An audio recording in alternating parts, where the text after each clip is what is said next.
ერთგულ ხალხზე გააკეთე აქცენტი, თქვენ რასაც ლაპარაკობთ, მაგას ვიმეორებ ზუსტად მეც, რომ ერთგულ ხალხზე გააკეთეთ აქცენტები და სახელმწიფო მარტო ერთგულებზე არა, მარტო სახელმწიფოებრივად მოაზროვნეთ და პროფესიონალებს ყავს ეგეთი ხალხი. და მე კიდე ეხლა აი ამ პერიოდმა დაანახა ქართველი პოლიტიკოსების ასევე სიბეცე. აი მე ქალბატონი მაია ნიკოლაიშვილის პოზიციას ვეთანხმები. საქართველოს ექსპერტები კი არა ყავს. საქართველოს ყავს პოლიტიკური მიმომხილველები. აი ხა უსმენ ხოლმე ზოგიერთი არის ჭკვიანი ადამიანი, სხვათა შორის გამოდის და დაიწყებს ლაპარაკს. სირიაში რა ხდება, თურქეთში რა ხდება, იმაში რა ხდება, ამაში რა ხდება, მაგრამ დასკვნას ვერ დებს. ან ეშინია დასკვნის დადება, ან კიდე რეალურად იცით რა არის ეხამუშება, იმიტომ რომ ჩვენ იმიტომ ყავს მაღალი მაყურებელთა რაოდენობა და რეიტინგი, იმიტომ გვაქვს რომ ჩვენ არ გვეშინია სიმართლე. აქ რომ ანტირუსული გამოსვლები იყო, მე გოსდუმაში ვიყავი და კომიტეტის თავმჯდომარის კაბინეტში ვიდექი და ეხა არ მინდა როგორი გულთბილი მიღება მიგვიწყვა და გამოდიოდი უნივერსიტეტში და ვამბობდი იქ სოფლიოს ცივილიზაცია უნივერსიტეტში და ვამბობდი სათქმელს.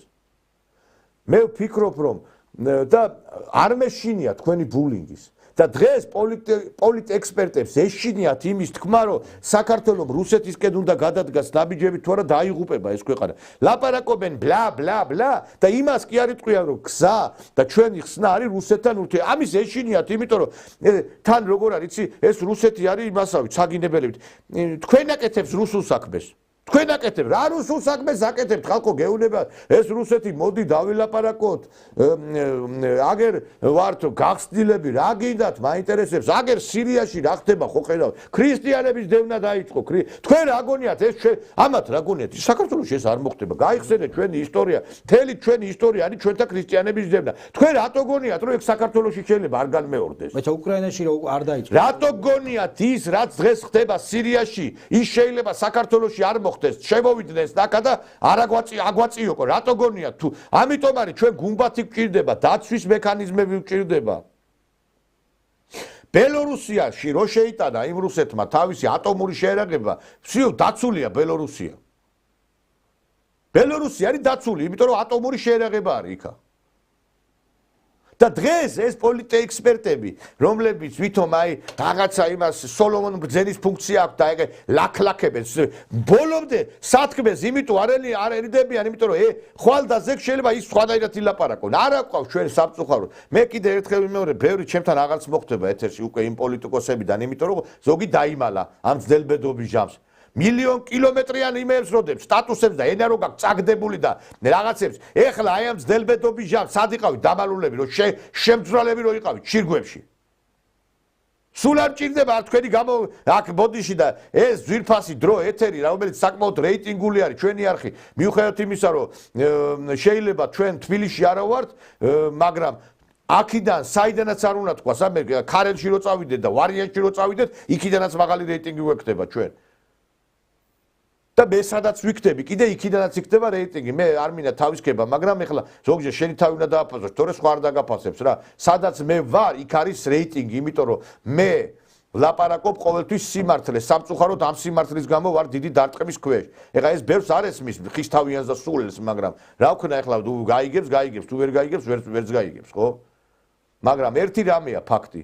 აი ამ დღეებმა გვაჩვენა სამი რამ რომ უნდა გაიყაროს და გასუფთავდეს ხელისუფლება მოღალატეებისაგან, უნდა ხელისუფლება დაკომპლექტდეს ერთგული და პროფესიონალი ხალხით და სასწრაფოდ უნდა დავიწყოთ ჩვენ რუსეთთან დიალოგი. აი ეს არის საქართველოს გადარჩენის ფორმულა. იცით რა არის, შეიძლება ვიღაცები ვერ ხედავენ ადამიანებს, მაგრამ ღმერთი ხედავს ყველაფერს რა, უფალი ხედავს რა. და ამიტომ მე ერთ რამე მინდა უთხრა იმ ადამიანებს, რომლებიც აქვთ უსამართლობის განცდა იბძვიან წვალობენ და მათი ეს ბრძოლა და წვალება არავის გონიათ რომ აი მაინც ფუჭი არის ნუ გონიათ მეგობრებო იმიტომ რომ ბრძოლას ყოველთვის აქვს აზრი იმიტომ რომ თქვენ რომ არ იყოთ არც ეს ქვეყანა არ იქნებოდა ჩვენ დავინახეთ აი ამ კულტურის აი ამ ხელოვნების აი ამ სპორტის სხვადასხვა სახეობების ეგრეთ წოდებულმა პრივილეგირებულმა ფენის წარმომადგენლებმა როგორ გაყიდეს ეს ქვეყანა თხასავით ერთ წამში და თქვენნაირ ხალხზე დგას ეს ქვეყანა თქვენ არც ფული გაქვთ არც პრივილეგიები გაქვთ არც მხარდაჭერა გაქვთ არც რაიმე სითფო არის თქვენს მიმართ მაგრამ ერთი რამე უნდა იცოდეთ თქვენ საქართველოს ემსახურებით და ხვალდაზე აუცილებლად დაფასდება თქვენი ეს შრომა, იმიტომ რომ არ შეიძლება ყოველთვის უსამართლობა იყოს ქვეყანაში, ყოველთვის მიღმა იყოს ამ პროცესებისგან ხალხი. საქართველოში დადგება ის მომენტი, რომ თქვენნაირი პროფესიონალებიც დაიმკვიდრებენ ადგილს, ღირსეულ ადგილს ამ ქვეყანაში, იმიტომ რომ ყველაზე ცუდი შეგრძნება არის უსამართლობა. აი ადამიანს რომ უსამართლოდ ექცევიან, ადამიანს რომ ჩაგრავენ, ადამიანს რომ ვერ ხედავენ, ადამიანს რომ არ ამჩნევენ, ადამიანს რომ ესე იგი ყოველთვის ესე იგი იგნორირებას უკეთებენ. მე მესმის თქვენი თითეული თქვენგანის გულში ვხედავ აი ამ ყველაფერს მე, განა ვერ ვხედავ და მე მინდა ყველას ჩაგეხუტოთ, ყველას მოგეფეროთ, ყველას გითხრათ რომ ძალიან მიყვარხართ, ძალიან გაფასებთ.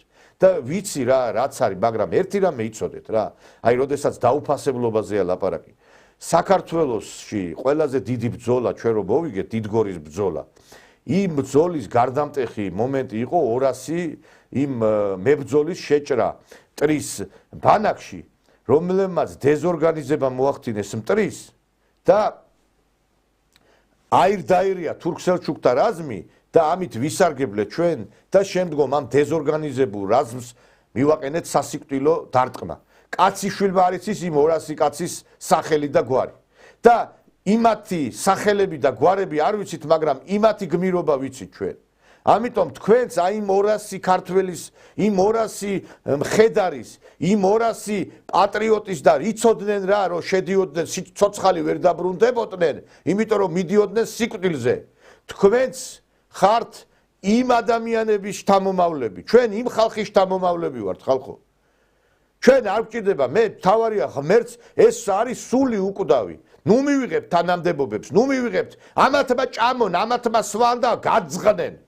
მაგრამ ღმერთი ხო იყურება ბაღლიდან. ჩვენი მთავარი არის რომ ღვთის წინაშე წავდგეთ, რა ქვია, როგორც საჭირო. ამათმა მიიღონ გრანტები, ამათმა მიიღონ იაფი კრედიტები, ამათმა მიიღონ ფული, ამათმა მიიღონ ყველაფერი, გაძღნენ, გასკდნენ, მაგრამ აი იქ რო წარსგდებიან ღვთის წინაშე, ვინ სად მოხდება, მერე ვნახოთ ერთი, აბა.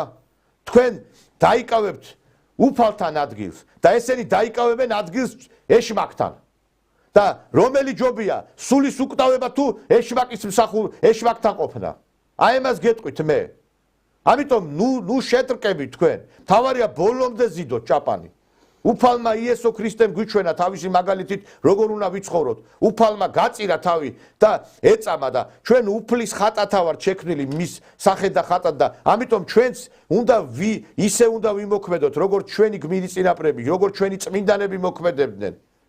და არასდროს არ შეტრკეთ აი ამ ქმედებების გამო. მე მესმის თქვენი ძალიან კარგად მესმის ჩემო მეგობრებო, იმიტომ რომ ერთხელ ქონდათ იმედი, ორჯერ ქონდათ, სამჯერ კიდე გაგიცრუდათ იმედი. აგე რა ცოლი აგერ იქ არის ჩეხეთის ელჩი განუდგა, მეორე კაცი კოტრიალებს იმაში, რა ქვია, თელავის იმათ, მერად. აი ესეთი მერები და ესეთი ელჩები გვყავს ჩვენ ბევრი და იმედია რომ ხელისუფლება ამ ყველაფერს რაღაცნაირად მიხედავს რა. მიხედავს და გადაწყდება ყველაფერი. ვისაც ბოდიში და ჩემი ნათქვამიდან რაღაცა ცოტა ტკივილი შეგრძნება აქვს, კრანში ცივი წყალი მოუშვით და გდალიეთ რა. მე ვიღაცის საამებლად არ ვლაპარაკობ.